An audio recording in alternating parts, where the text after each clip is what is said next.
podcast is part of the Sports Social Podcast Network.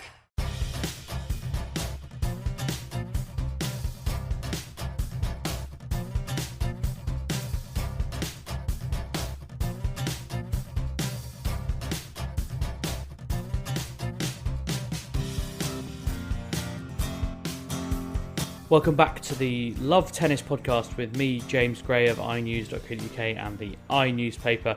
I'm joined today by George Belshaw, our tennis writer, and Calvin Betton, our tennis coach. We're going to be talking through all things tennis news from the last 7 days, and we'll maybe start looking forward to the US Open, which I'm flying out to in 36 hours. I'm getting nervous already. Joy of joys, I don't have to do any weird COVID tests, so thank you very much, Joe Biden, for that one. Probably the last thing I'll thank Joe Biden for a while, but we'll see how that goes. George, how are you? I'm a little sleep deprived, James. I've been having. Am I supposed to ask why? George, tell us why you're sleep deprived. Tell you why. So I've come back to Birmingham to cat sit this week, and I've realised that because my parents have been away in various random UK locations on a little holiday, and the cat just keeps coming and waking me up at 4 a.m. I don't know what its problem is. And I think what I've realized is that my mum has been treating this cat like a tiny child for a long time and giving it such ludicrous amounts of attention that it's now trying to get it off me. And I'm just not really playing ball, but it is disrupting my sleep quite significantly. So thankfully they've just got back this evening and she'll hopefully be taking over the cat duties. But apologies if I don't come across as my freshest today. So you're sort of in training for having a child, basically. That's what it sounds like. I think so, but it's putting me off that and also even getting another pet myself in the future. So it's going well. Calvin, are you also sleep deprived, trying to keep up with players all around the globe? Yeah, a little bit, especially because I have doubles players last week I had doubles players on the west coast of America, and that tends to mean doubles tends to go on later than singles. So yeah, we had a match last week, I think finished at 3 a.m. Crikey. That's when you wish you'd just stumped up for the fight, to be honest. Although I know you're a Yorkshireman, so realistically that'll never be the preferable option. Yeah. Incidentally, we should give a plug to the books that you're selling, Calvin. Speaking of being a Yorkshireman as tight as anything, I noticed from your Twitters today that you found a collection of some of the oldest tennis books I've ever seen. They're not that old. There's no wooden rackets on. I mean, they're from they're about 10 years old. I was interested though because it's just lots of the side of tennis that people like me who don't work with elite players don't see. But of all those books that you've put on your Twitter, I think there are about 16. What's the one you've learned the most from, or the one you're most interested in? I mean, there are some old ITF conference books where basically the ITF run sort of research papers. They run sort of research and people write for them and academic papers, but for tennis, if you will. And some of those are really interesting. They got some of the sort of most renowned tennis coaches in the world who will just write articles. They're just compilations really of that kind of thing. But so yeah, they're quite interesting. There's a couple of fitness ones in the tennis fitness ones is there that are quite interesting as well. Some of them, some of the books they're not very good, but you can get the whole lot cleverly packaged together for the low price of £50 if you head over to Calvin's. I will never read them again, and put it that way. So they might as well go to somebody who does want to. And might get something out of them. Let's move on. We've had a couple of emails this week that I insisted to myself that I would go through. Had one from Philip Gustafson out in Las Vegas. Always good to hear from you, Philip. He says, does the pod think Berrettini's backhand is even top 100? And is his biggest gap in forehand is his gap in forehand and backhand ability the biggest we have ever seen? George, do you want to posit an answer? Oof. Crikey, that's a hard question. I think it is a top 100 backhand, to be fair. I think he's improved it a fair amount. I'm not saying it's a top 20 backhand, but I would say somewhere between 150. In terms of the biggest gap, I always think someone like John Isner's probably got a bigger gap. I think Isner's got like a pretty decent forehand, but his backhand is really awful. So I would say that's a bigger gap personally, but I'm sure Calvin can probably answer both questions better than I can. Calvin? I mean, he's got a very good slice. His slice is excellent. And what he does with his slice, which is different from what a lot of people do with their slice, is he's very good at breaking the sideline with it. So it makes it quite awkward because you're always hitting the ball from outside of the single sideline. You're always hitting it from sometimes outside of the tram lines, which then allows him usually to get you've either got to go angle back so he knows where you're going, or you're going to have to give him a forehand, which is huge. But I assume we're talking about his backhand drive. I don't get is the question the question is whether it's one of the best 100 backhands in the world, then no, it's not. But I don't think it's got the biggest gap between it. No, I mean, I'd say somebody like, Kyrgios is it's a pretty big differential between his forehand and his backhand. See, I think Kyrgios's backhand is weirdly tricky. I mean, it's no. If it wasn't anyone from, he just bunts it. It's not a terrible shot, but he just bunts. His forehand's huge. Like on grass, I think it's a much more effective shot than others. Yeah, probably because it's flat. Tsitsipas would be another one. Yeah. Because I don't rate Tsitsipas's backhand one bit.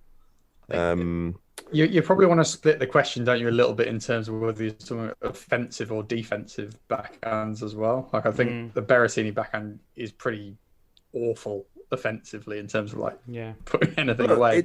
It's as I've said, it's tennis is a sport where you always reach your potential. So is it a top 100 backhand? Yes, because he's in the top 100. Is it a top 10 backhand? Yes, he's in the top 10. So, if it wasn't, then he wouldn't get there, would he?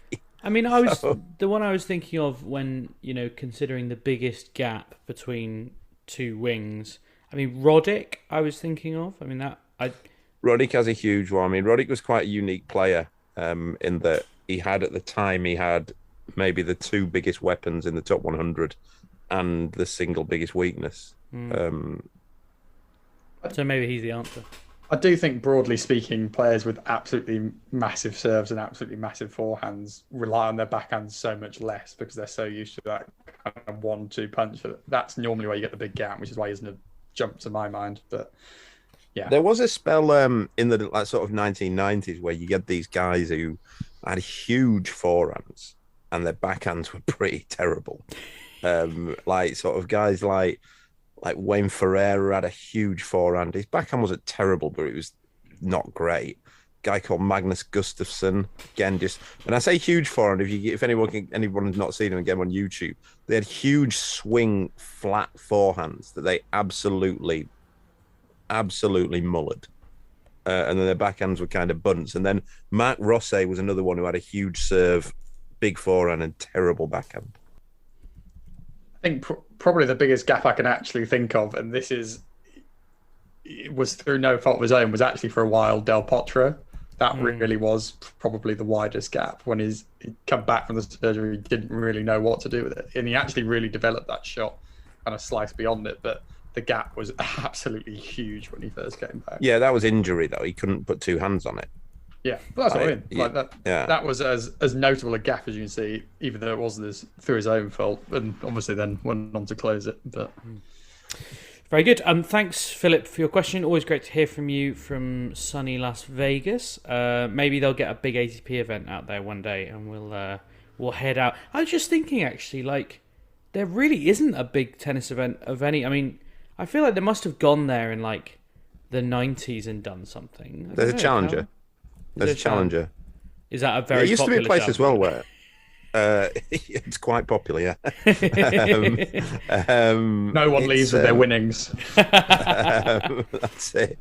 It used to be a place that I think less so now because it's like the trends changed to Florida and a bit of Dubai, but it used to be a place where a lot of players used to do their off season in Vegas. Yeah. The Las Vegas Open. I mean, the list of people who won it tells you a lot about the Las Vegas Open. Benoit Paire? Thanasi Kokkinakis, Vasek Pospisil, Stefan Kozlov and Sam Groth. And JJ Wolf. I missed out JJ Wolf. Liam Brody made a final there once as well, 5 years ago. Anyway, that's I don't know, just stood out to me as a funny one. Anyway, it's weird Philip, though at Vegas though with sports, isn't it? That I mean, I know they've got I think they've got an NFL team there now. Yeah. But I know that the American governing bodies of sports have always been very much against having things actually happen in Vegas, other than boxing.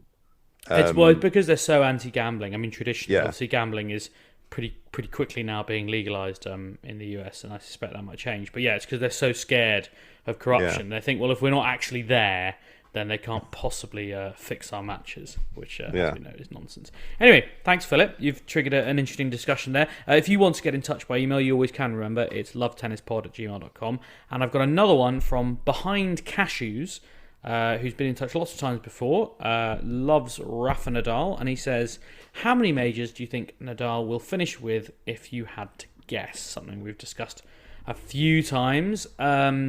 George is doing his face, so I'm going to give him a moment. George, give me a number. He's on 22 now. I keep losing track with this lot. He's 22 and then Djokovic is 21. Federer is 20, isn't he? I still think he will add 2 more. I think 24 is probably where I'd sit with Rafa. I'm not sure which 2 or how, but it just feels like if a draw opens up, possibly this US Open, if Novak doesn't get there, that would be very Rafa to go and just win it and take himself to 23. And again, if Novak can't go to Australia, why not? And obviously the French is always good. So I think he'll pick up 2 within the next 18 months. And then I don't see him going on massively beyond that. But I've said that probably for the last 18 months of 3 blocks of that. I think he's going to play, including the US Open, I think he's going to play maximum 10 more Grand Slams, which is basically the US Open, 2 full seasons, and 1 more French Open for luck, to give himself like a retirement party, because I think that's how much he's got left in, and I think he'll win 3 of them. So I think 25 is and also like Margaret Court, like I can see that being a thing he'd want to go past. So, Calvin, I think you're over egging it there. Another 2.5 years. I mean, he said he was close to retiring at the Australian Open this year. Like that's it would be quite a turnaround physically, which we know he's capable of. If he played for another 2 full years.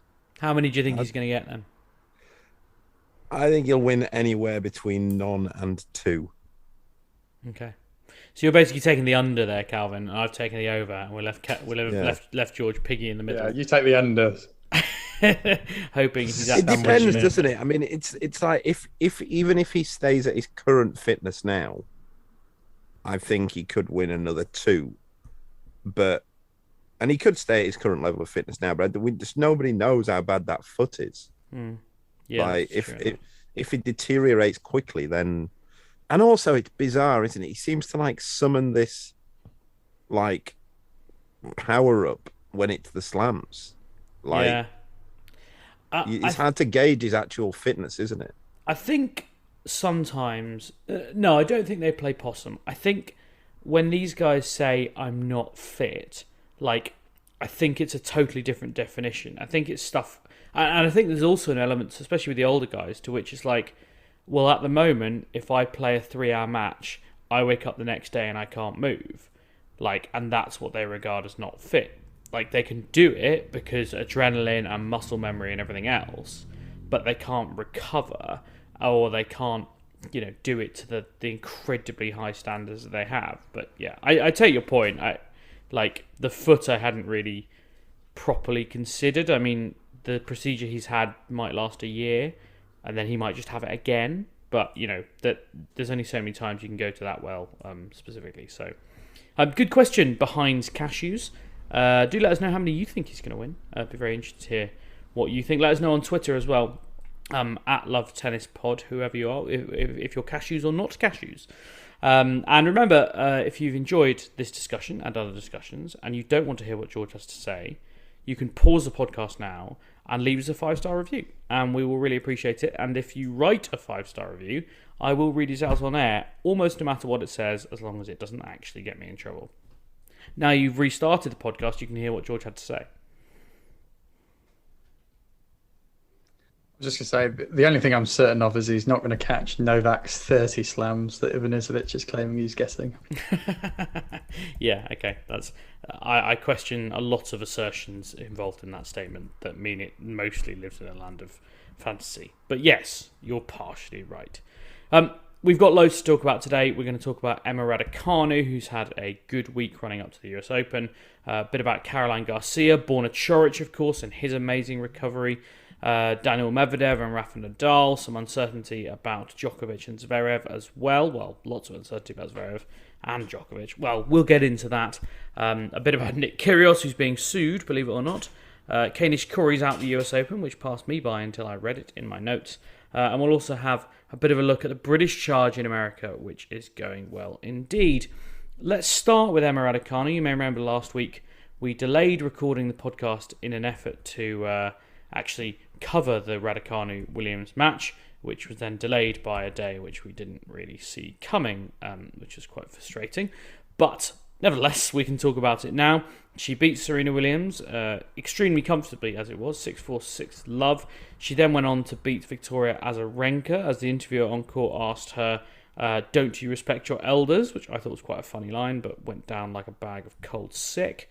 And she was then stopped by Jessica Pegula, JPEG, as they call her, who has been in very good form this year, in fairness, but was potentially... Well, you guys can tell me. Was Jessica Pegula the only real test that Emma Raducanu had that week, Calvin? In terms of current elite level players, yeah, for sure. I mean, Serena Williams is like, she's nothing, nowhere near the level. Like, it's, really based on tennis alone, she shouldn't be in the tournament.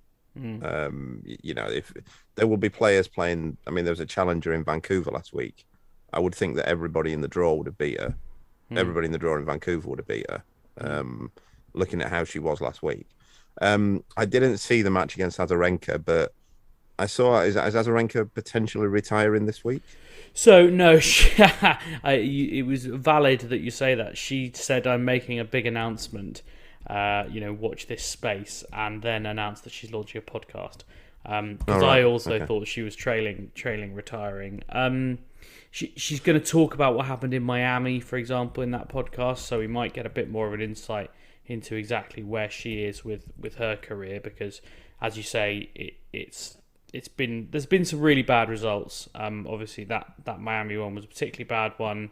But losing 6-2, 6-love to Emma Raducanu, who, as we know, is a good player, but, and she beat Kaia Kanepi in the first round, so she's clearly doing something right. But yeah, no, that's fair. Yeah, I think it's Raducanu had a decent week.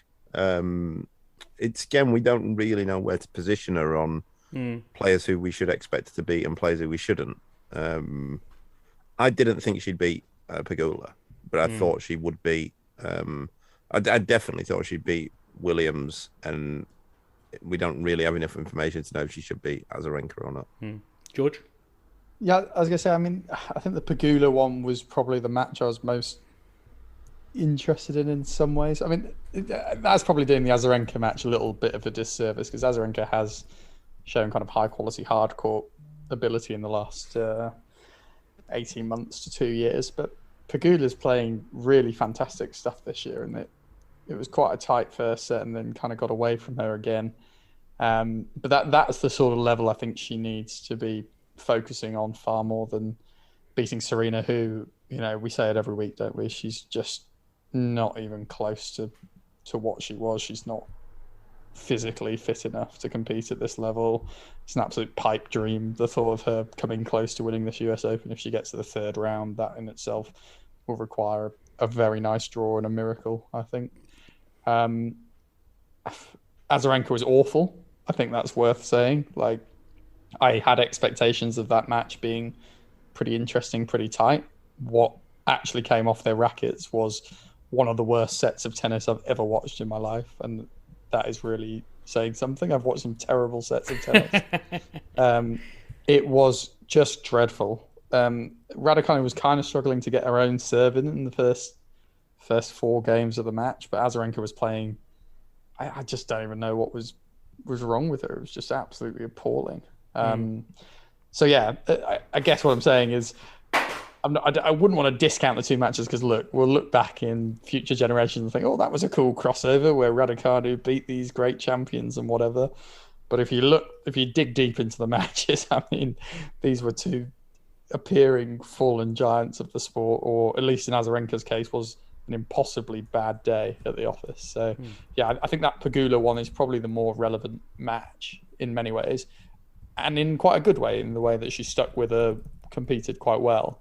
But really emphasizing how far she still has to go to get to that level of consistency to be a top 5-10 player.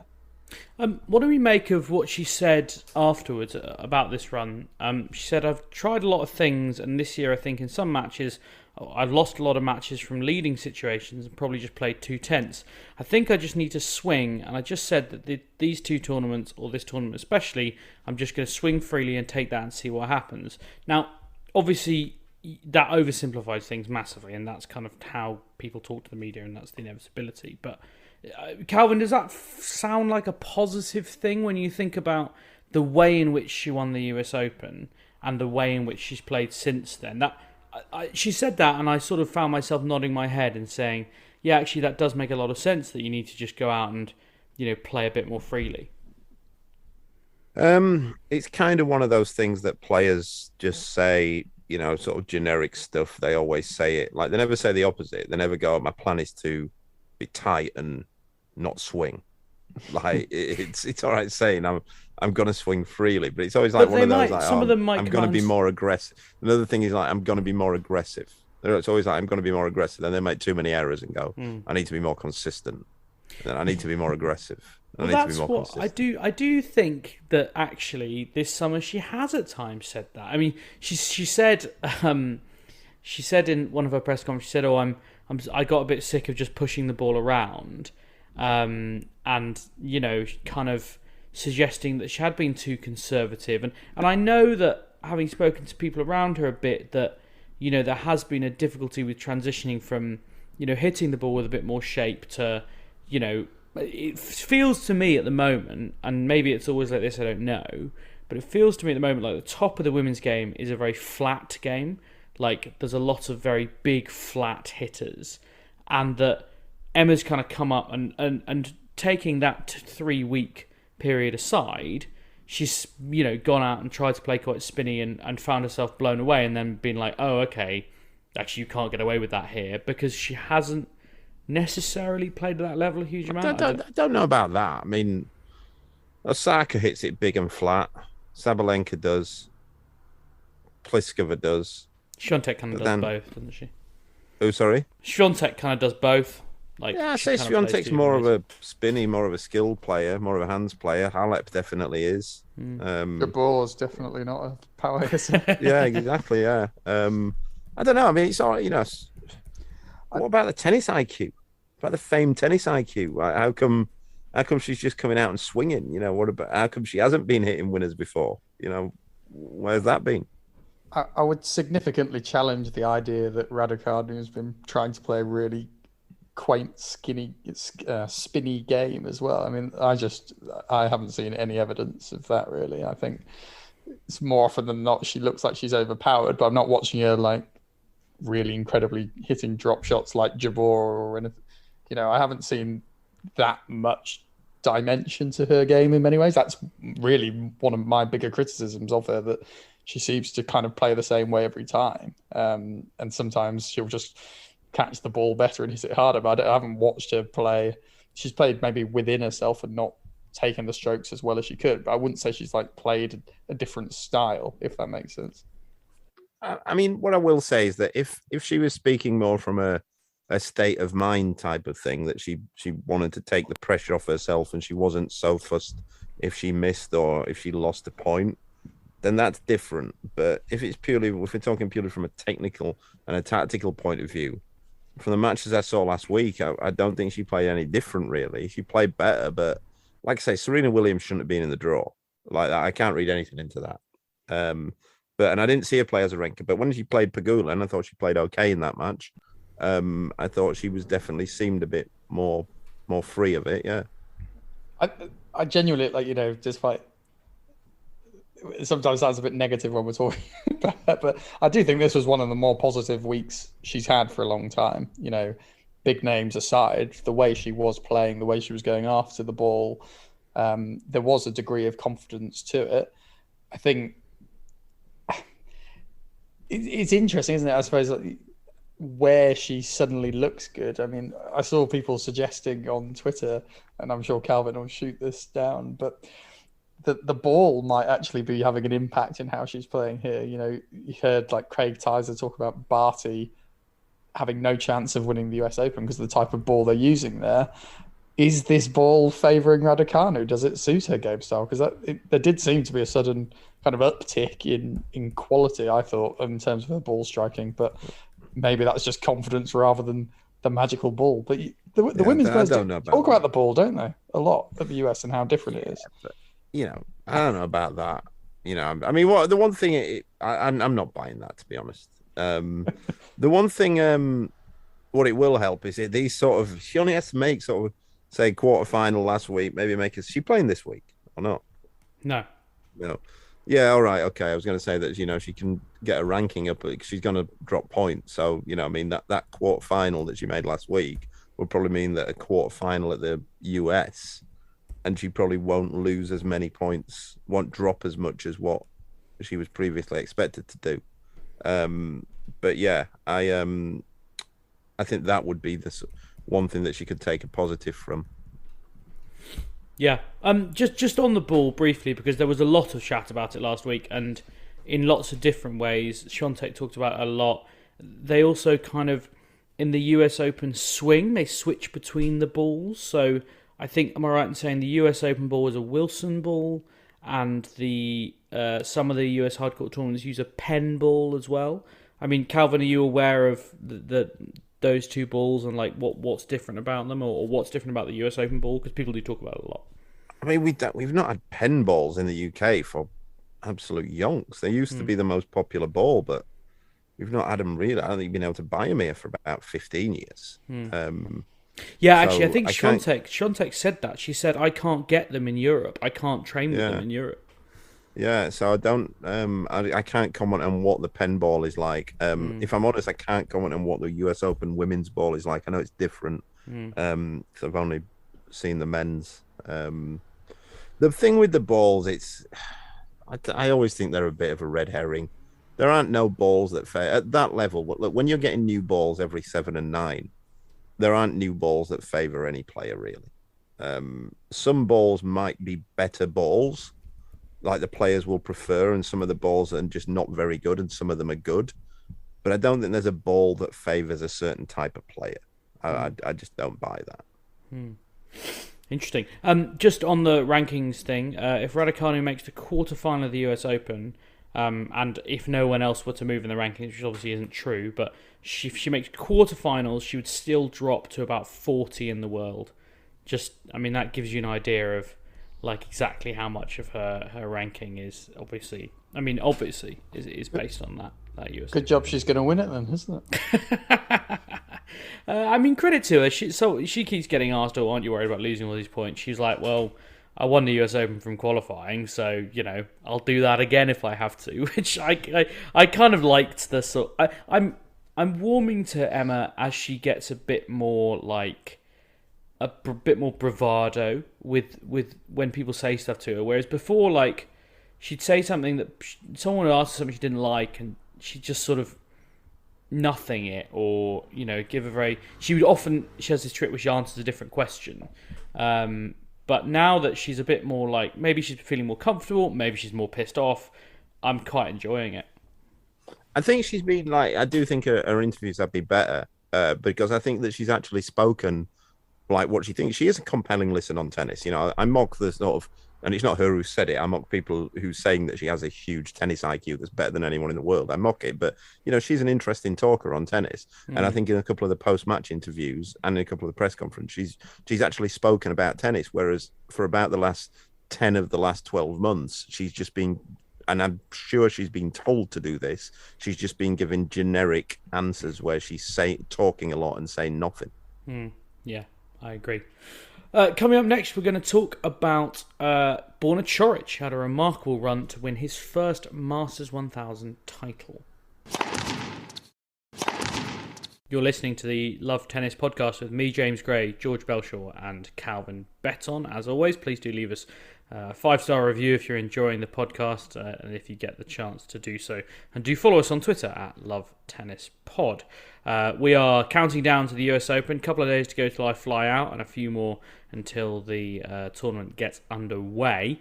But there's been a lot of tennis going on in the US, and perhaps most significantly, Borna Coric with not just an impressive run through Cincinnati to take the title, but an impressive couple of years to come back from a series of injuries, really from what he called the bottom of the well, to get back to the top level of tennis, and he roars back up into the top 40. His run, I can't remember who I said it of earlier this year that it might be the best run I've seen at a Masters, but this might beat it. Musetti, Nadal, Bautista Agut, Auger-Aliassime, Norrie, and then Tsitsipas in the final. Nadal, the only one to take a set off him all week, as you pointed out to me earlier, George. I still haven't really processed it, George. Yeah, it's a stunning week for him. Coric is one of those players who has always kind of threatened to be quite a top-level player and then had a lot of setbacks. I think he kind of really burst through the big win over Nadal. In fact, I think he's one of the few players who's played Nadal more than 5 times and got a winning record against him. I think it's like him, Djokovic, and one other person who I can't remember who it was. So sorry for forgetting you, whoever you are. But, he's always been a good player. I think he's been maybe 12 in the world, something like that, just outside the top 10, and had quite a few injury setbacks. He's been top 10, hasn't he? I feel like just outside. I might be wrong. But also James can be 12. Yeah, 12. Stuck in my brain clearly. And look, he does have everything in his game to be a top 10 player. It's just fitness hasn't quite happened for him. He's very solid off both wings. He is physically big. Like I'm chatted to him before in kind of a mix zone thing and had a little kind of chat with him. And he's huge and he's stacked. Like he's really, really like more muscular than he looks on TV, because he doesn't look particularly big, I don't think. Like sometimes when you see the tennis players running on TV, you think, oh, look at these small little men, and then you meet them in person, you're like, oh my word, look at the size of you, you're terrifying. But yeah, it's been a great week. It's been, I think the variety of players he's beaten has been really impressive as well. Obviously Nadal, anyone beating him is impressive. You've got Musetti, kind of the one-handed backhand. You've got Norrie, the left-handed grinder. Bautista Agut, the right-handed grinder. Felix Auger-Aliassime, the right-handed, big server, two-handed backhand. Tsitsipas, the big server, right-handed, one-handed backhand. He's kind of ticked off the majority of the styles this week, if you like. So yeah, but great to see him back and seeded at the US Open. He's well in my fantasy thoughts in that section, because it's normally one of the toughest areas to pick, the low down men's seeds. So to have a guy in there who's just won a Masters title on hard, I think he'll be in my team. I think it's always impressive as well. For people who don't know, he had shoulder surgery last year. He spent the best part of a year out of the game before coming back in March, and then working his way back to fitness through the summer, basically. He had shoulder surgery in particular, I always think is impressive, because it feels to me like that's one of the ones that can really do you. Like knee surgery, knees are a bit weird, but you can kind of reconstruct them. Shoulders, surgeons don't always know what's wrong with the shoulder, and they try and fix them, and it's so interconnected, it's such a complicated joint. It's obviously under so much stress in tennis as well. So it must be so hard when you come back from that to hit shots with confidence and to be able to do anything with real confidence. So it's pretty impressive to have him come back. I mean, sorry, George. To say, there's almost two sides to the mentality, isn't there? You've got the physical concern about dealing with the injury and how is that going to affect your game, and always trying to get that thought out of your mind. But you do have the flip side where it's like, man, I've been robbed of like a year and a half, 2 years of my career. I need to absolutely give everything I possibly can. I'm like so lucky to kind of be out here, and it did feel like there was a degree of that with him this week where he was just so pleased to be back there competing that he just kind of wanted it more. I was interested when he came through, and I was writing something about him. When he won in Cincinnati last weekend. I was going through the people that he's been coached by, and he's got quite a lot of big names on his CV. He worked with Thomas Johansson, Miles McLagan, Riccardo Piatti, and I just wonder whether there's an element of all of these guys saw something in him, Calvin, and that those guys wouldn't put their name to someone who realistically wasn't their national player unless they thought that there was something to work with there. He seems to be highly rated around the grounds, is what I'm trying to say. I think one of the reasons why any coach would want to work for him is he's a phenomenal competitor. He's one of the most natural competitors that plays on the tour, and then one of the most intrinsically motivated players. I don't think he's when I say that, what I mean by that is that he's not motivated by legacy or money or anything like that. He just wants to win. Like that's what he lives for, just winning and getting better at tennis. And I think that comes from his upbringing. I know one of his coaches, one of his former coaches, who coached him when he was in juniors, and he told me that when he initially started working with him, Coric's dad said to the coach, "There is nothing off the table what you can do with him, nothing at all." Crikey. Yeah. I mean, great. Also, sort of red flag. Yeah. His dad, I think, had been a player as well, a bit. Yeah. As far as I remember. I mean, I know we often ask what's his ceiling, and I don't know how meaningful that question is, but do we now, if fit, put him in this like, oh right, he's one of these 8 or 9 guys who might win a slam when they're really good guys? It's possible, because he has good records against the top players. I think he's had wins against like most of them. I think.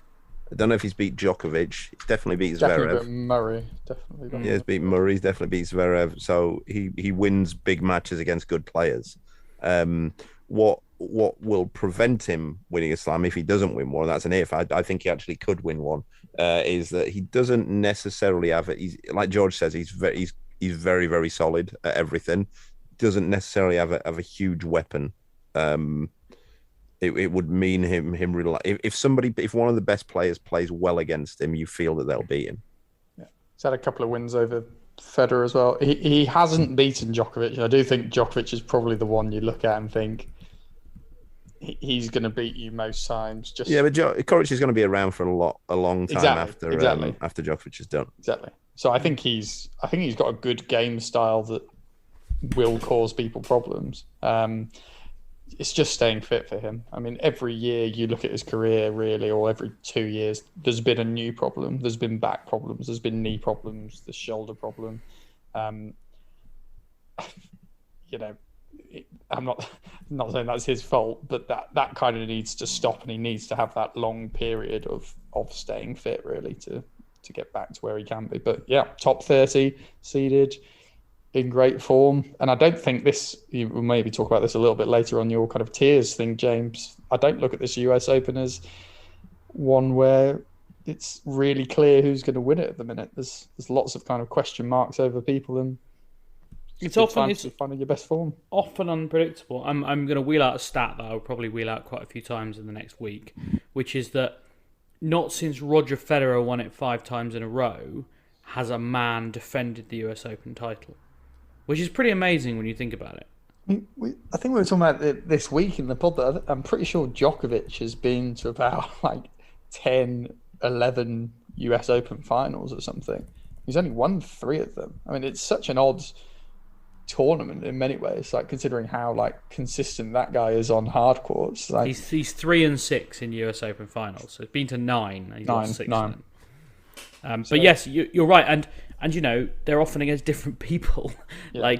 He lost 1 to Federer, he lost 2 to Nadal, he lost 1 to Murray, 1 to Wawrinka, and 1 to Medvedev, which again is this indication that it is a tournament that throws up different results. I don't really have a good answer as to why. And that's before you factor in some of the kind of madder things that have happened with Djokovic. Well, I mean, yes, yes, Calvin?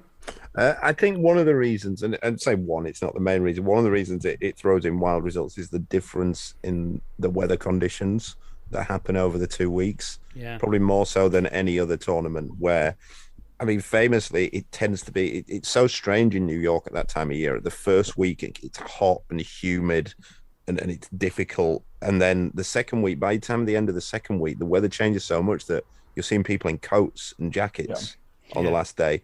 It also, that stadium, it can get, I mean, I remember the Djokovic Murray final was basically gale force winds. And that stadium, because it has no roof and it's open, it's just basically, everything just swirls around in there. And so you can get it warm, cold, windy, anything can happen.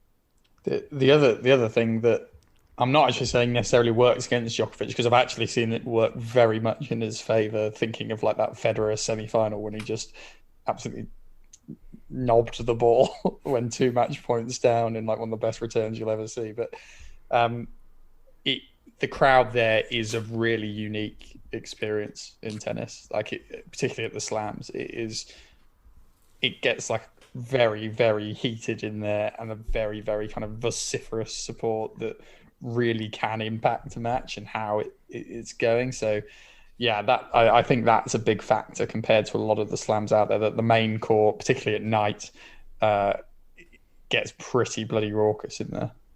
I've just, Calvin's made me panic. I was just saying before we came on air that I'm currently packing in an effort to get ahead of the game. And I'm now oh no, do I have to say warm weather stuff as well? I mean, it's a nightmare to pack for, especially when Virgin Atlantic only give you one 23-kilo suitcase for 18 days. Just make sure you've got a waterproof, because the rain breaks there quite often. For goodness sake. I think I might buy a waterproof, to be honest. Although, for goodness sake. Right, well, great. I mean, brilliant. It's the most unpredictable Grand Slam for weather, which is literally the worst possible thing for me.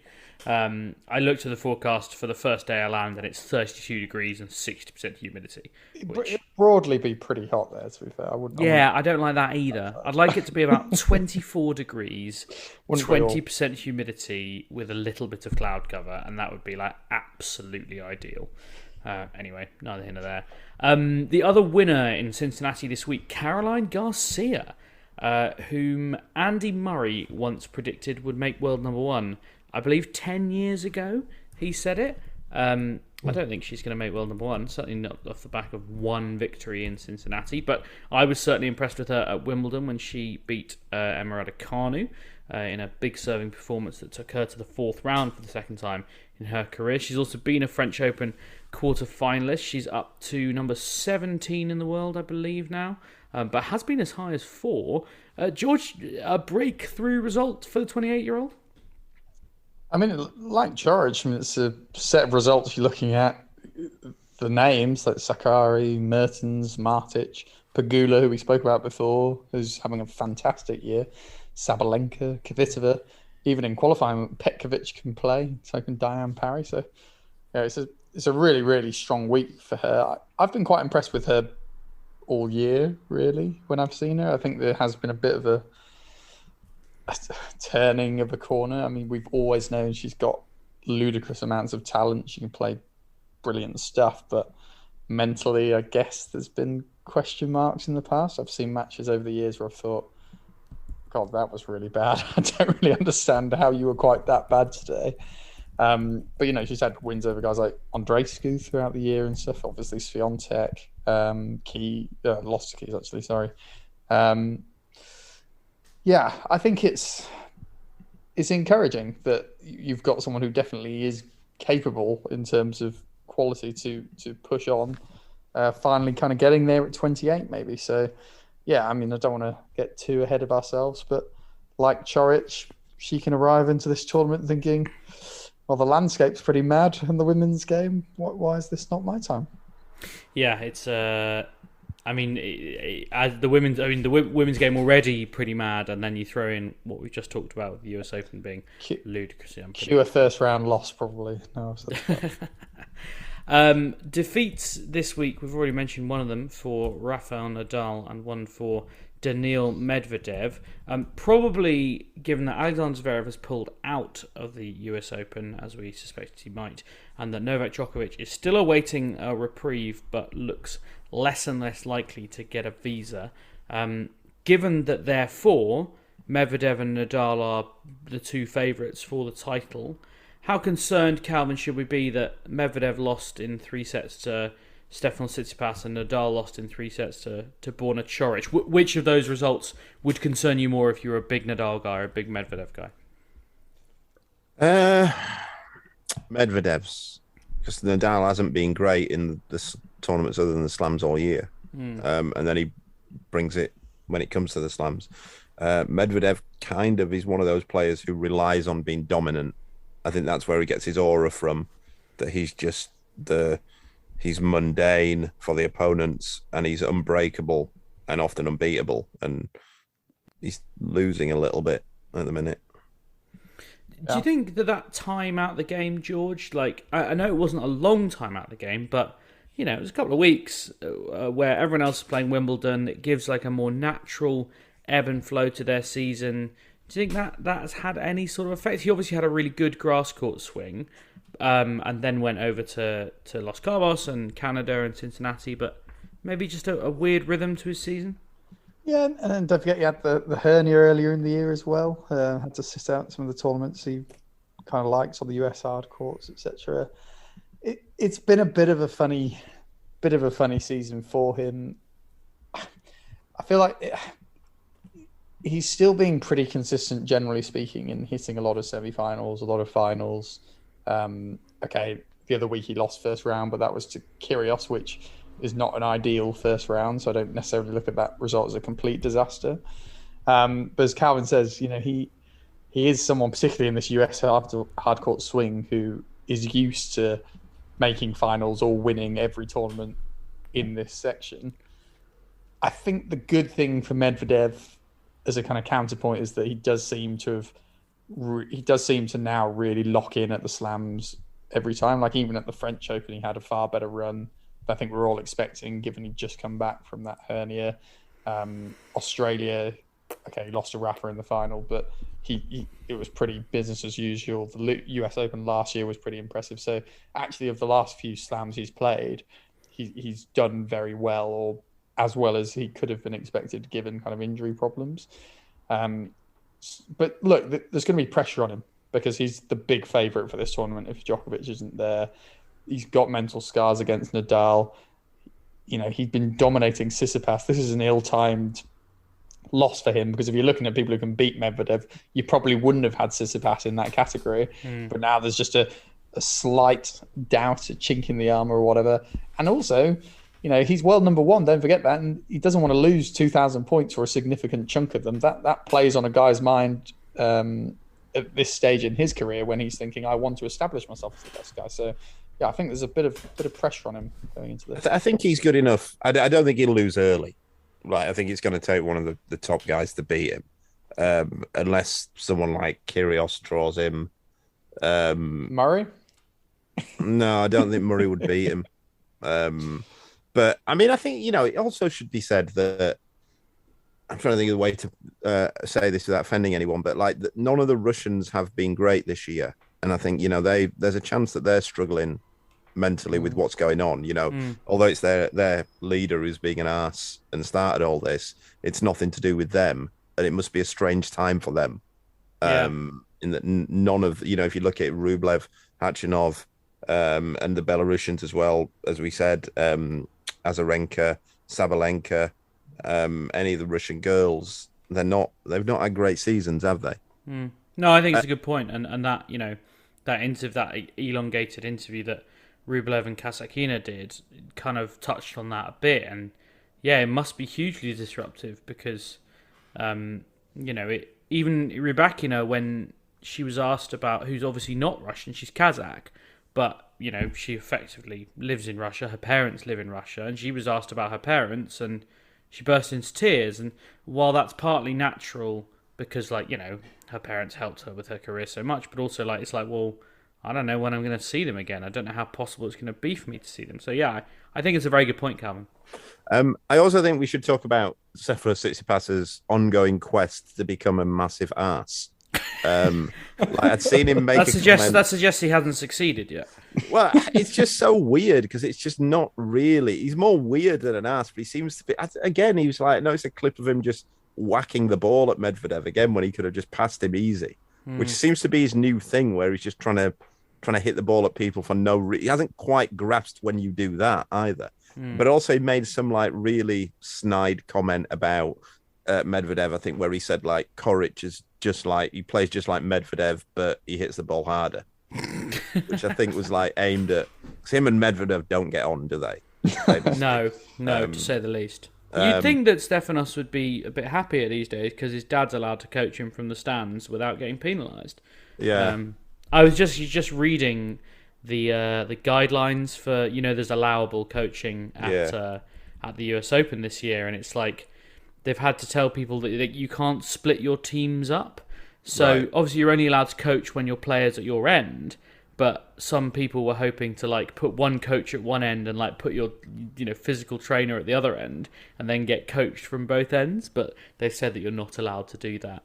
I mean, at the level I coach at, I will often just swap ends, and most of the time I don't even say anything. But I know that the other player is a couple of players, I won't name them, have had a word with the umpire about it because but. Just seeing as we're on Tsitsipas as a subject, James, I saw you tweet out your tiers of who you thought would be US Open favourites, and it seemed to me one of the recurring comments was that they were telling you to downgrade Tsitsipas in terms of a favourite and put him down to your tier 4, and I thought that was quite interesting. It feels like there's not many believers in Tsitsipas in terms of doing well at this US Open. Do we agree? I'll just run for people who don't follow me on Twitter, and there are one or two of them left. I haven't quite cleaned up everyone yet.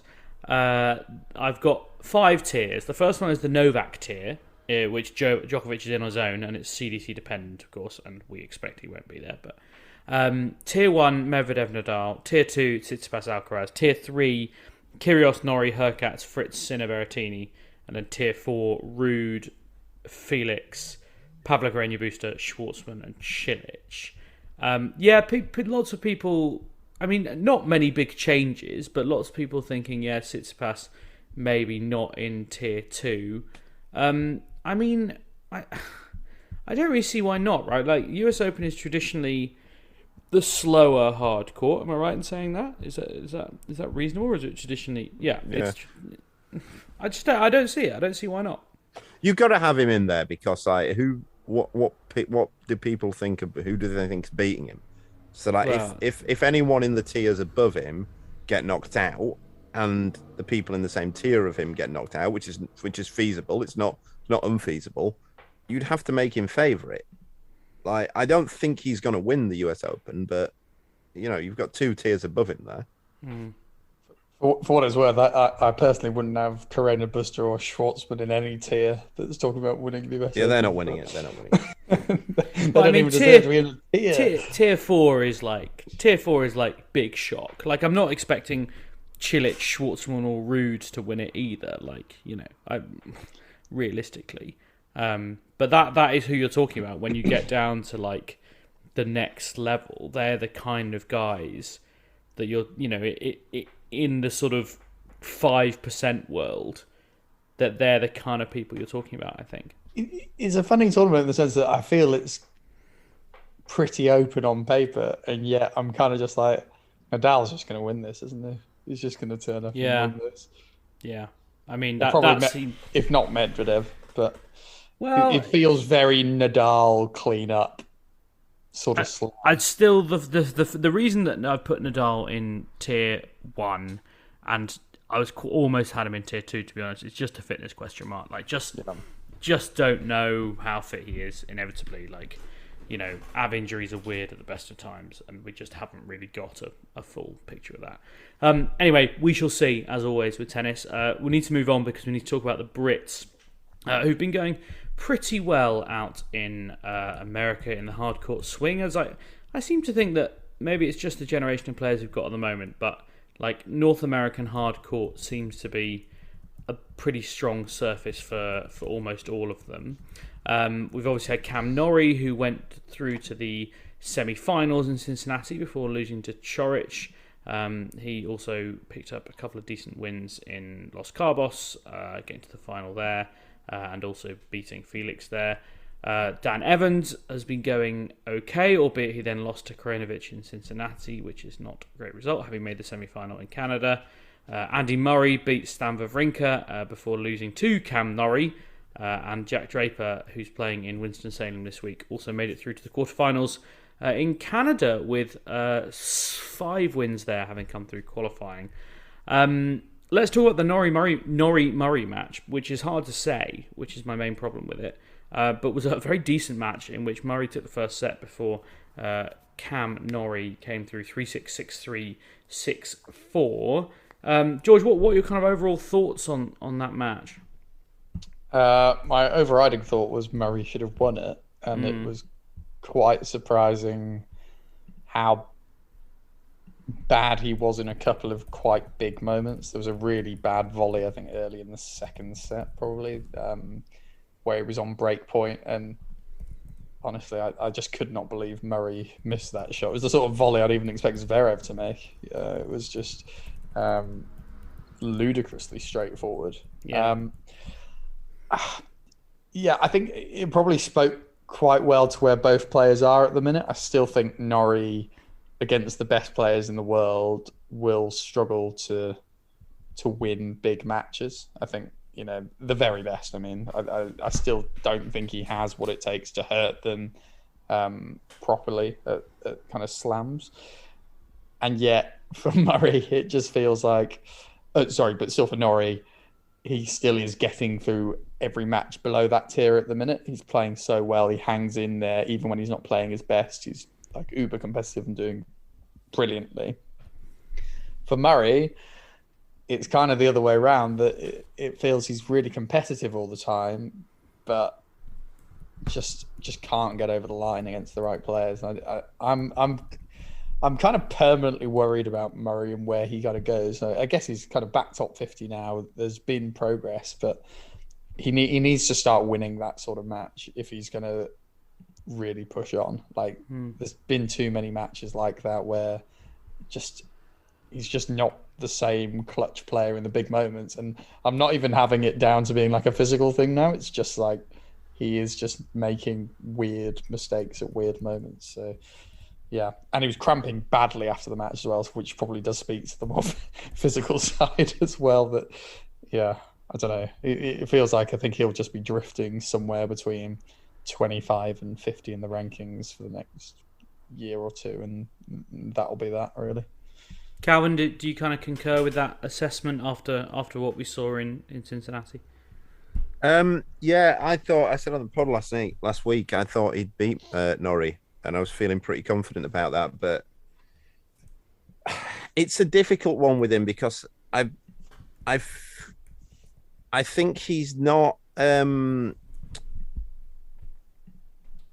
far off, but his problem, and I keep saying this, is he can't sustain attacks. He gets in, he'll hit one good shot, and he'll get himself in a position where to dominate, and he just won't dominate, and it's a problem that I'm now given to think it's just his nature. He became the best tennis player in the world, became one of the top 10, 20 players of all time by playing in this particular way. And I'm not sure he can change it. But if he can, I think there's a lot more to come from him.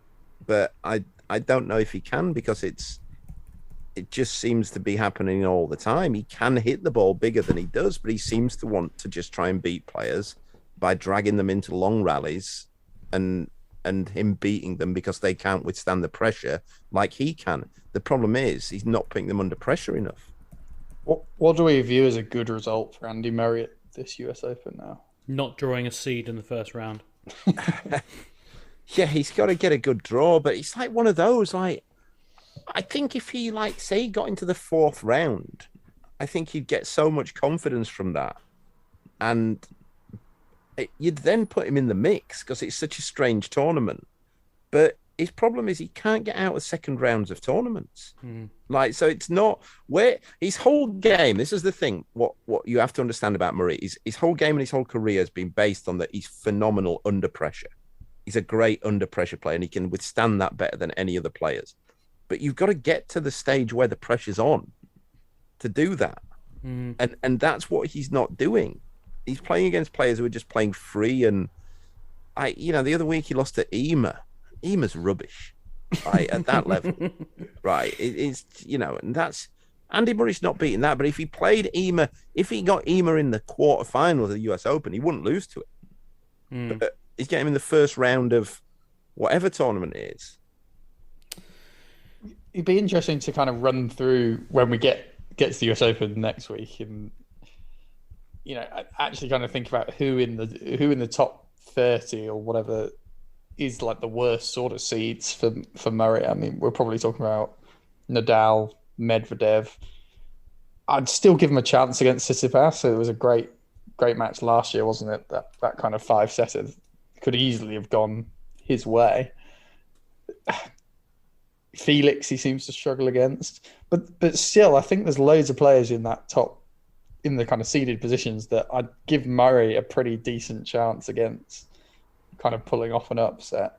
I don't know if that's totally foolhardy to think that. You could argue, and I wouldn't necessarily disagree with you, that the first round's exactly when Murray wants to draw these people, because he's you want to take over the draw as well. But also the fitness levels at the moment, like as Calvin says, it's partly because he's refusing to play a different type of tennis, but he's been cramping a lot in quite a few matches. I think he had big cramps against Wawrinka as well, and we know Andy Murray as one of the. I mean, look at him. There's no fat on him.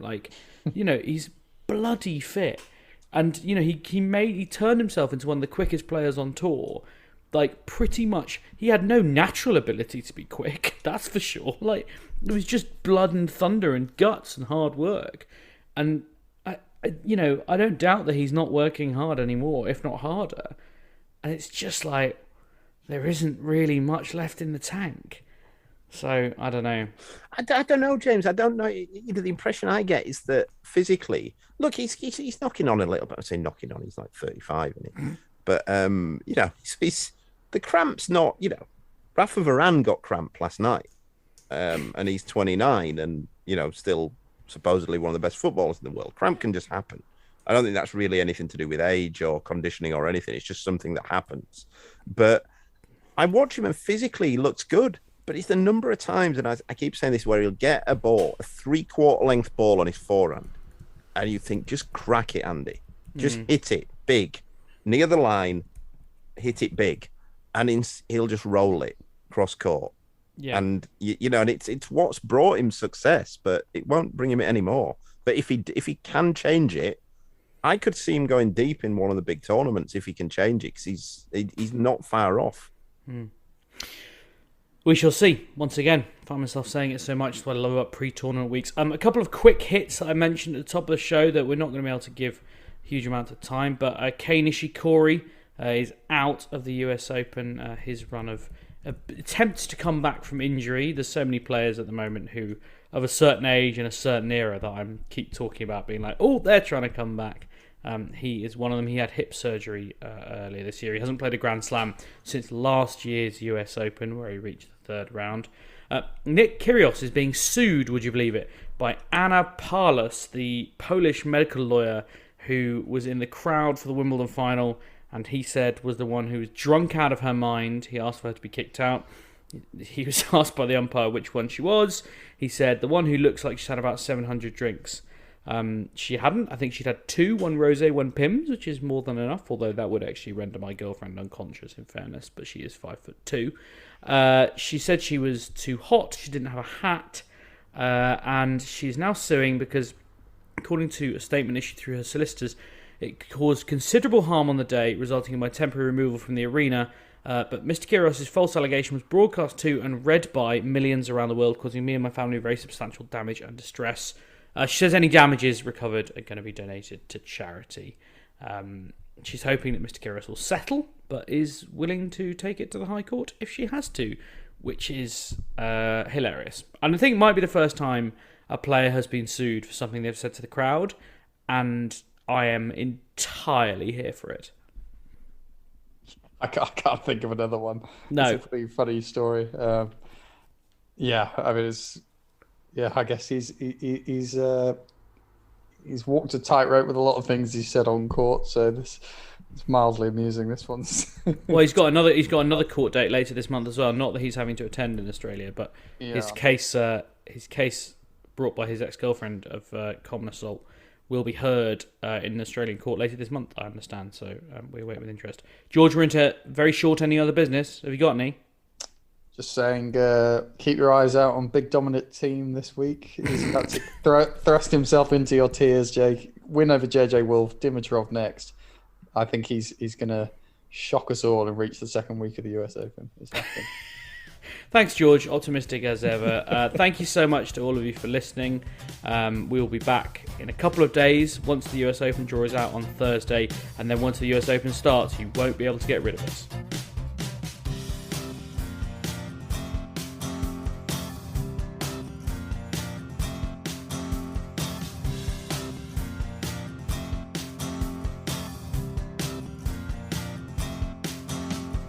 Sports Social Podcast Network.